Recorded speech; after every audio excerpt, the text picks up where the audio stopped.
Nitumie fursa hii kwa uchache tu kusemea vile kauli ambazo Waziri Mkuu amekuwa akizitoa mfululizo wa hizi siku chache hizi, kwa siku 5 mfululizo amekuwa akitoa kauli mbalimbali. Moja, ametoa kauli akitaka kuonyesha kwamba yeye Mwigulu Lameck Nchemba na serikali hiyo ambayo sisi hatuitambui hawana mgogoro na vyama vya siasa. Kwa maneno mengine vile Mwigulu anasema hana mgogoro na Chadema.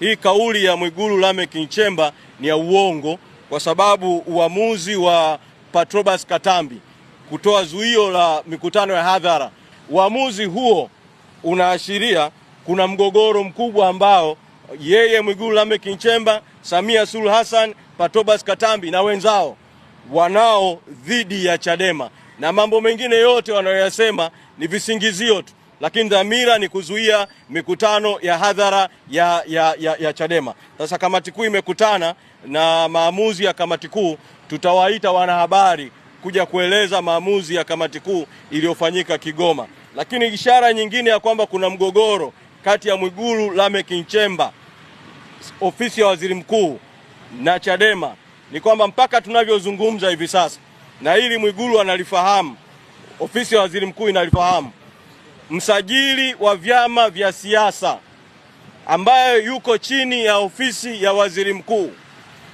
bado amezuia ruzuku ya Chadema ya milioni 500.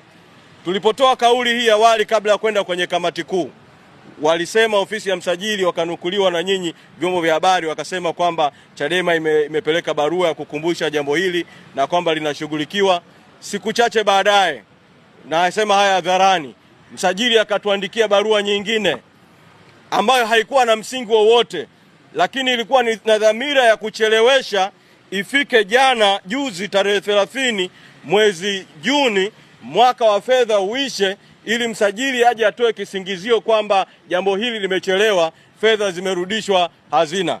Katika hali hii, kwa kuwa tumeshaanza mwaka mpya wa fedha, leo ni tarehe 3 mwezi Septemba, tarehe 3 mwezi Julai, tarehe 3 mwezi Julai, tunamtaka waziri mkuu Mwigulu Lameck Nchemba na ofisi ya waziri mkuu na wizara ya fedha, kama wanasema hawana mgogoro na Chadema, tuna mgogoro nao mkubwa sana sisi kwenye mambo makubwa sana.